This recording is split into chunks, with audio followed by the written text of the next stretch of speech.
If you are still editing your videos in 2026 without leaning on AI, you are essentially choosing to work at half speed on purpose. The good news is that you absolutely do not need to be a tech wizard to start integrating these powerful tools into your daily workflow. However, there is a slightly annoying reality that there are countless flashy apps that look great on a landing page but don't actually help you ship videos any faster. Today, I want to walk you through how to properly evaluate AI video tools, identify which categories actually matter, and how to seamlessly fold Vizard into your process. Let's dive in by categorizing our tools, because the truth is that no single platform currently wins at everything. Most professional creators end up using a small, specialized stack of tools that each solve one major pain point in the production chain. You will generally encounter 4 or 5 key categories: transcript-based editing, captioning and repurposing, audio cleanup, visual enhancement, and AI native features inside your editor. First up is transcript-based editing, which is arguably the single biggest time saver for long-form talking head content or video podcasts.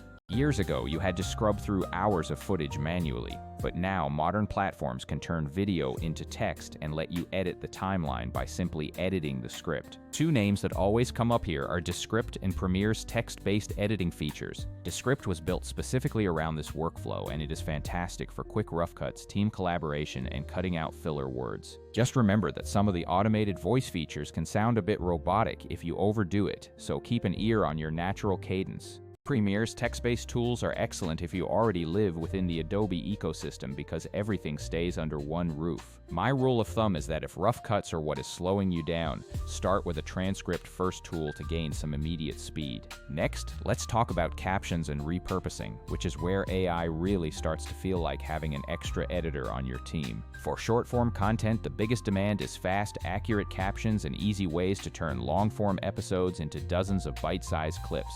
CapCut is an obvious frontrunner here, especially if you are focusing on high-volume edits for TikTok or Reels. If you need pure repurposing scale, you have probably heard of Opus Clip, where you drop in a long video and it automatically spits out short clips. The honest truth about these repurposers is that they get you about 70 to 80% of the way there. You still need to make the final choice on the best moments and add that necessary layer of human polish to ensure it lands right. This is exactly where Vizard fits into the puzzle perfectly. Vizard's core strength is its ability to identify the specific moments in your footage that are actually likely to perform well on social media. It auto-edits viral clips from long videos and outputs ready-to-post shorts, but it does not stop at just being a clipping machine. The auto-schedule feature allows you to set your posting frequency, and then Vizard queues and publishes your clips for you. Its content calendar gives you one single place to schedule, manage, and modify your output across all your social platforms. That combination transforms repurposing from a weekend-long slog into something you can safely automate while keeping the creative final pass in your hands. Compared to tools that only generate clips,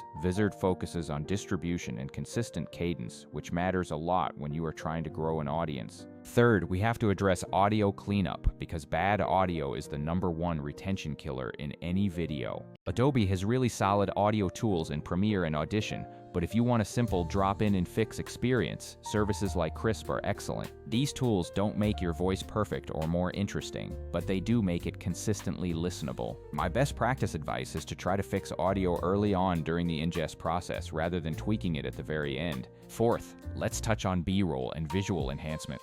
AI can speed up finding relevant B-roll by scanning transcripts to match visuals to what you are saying, or it can help with upscaling older footage. But a warning, overprocessing often makes people look artificial, especially in faces, so use enhancement sparingly. The editors who look most professional use enhancement to solve specific problems like noise or shaky footage, not as a blanket polish. Fifth, consider AI that lives inside your main editor, like plugins for Premiere or Final Cut. If your team already loves Adobe or Final Cut, sticking in that environment and adding AI-capable plugins often wins on speed and control. Many teams use a hybrid approach, do the heavy lifting in a dedicated tool, then finalize inside your main editor. So, how do you find the right stack for you?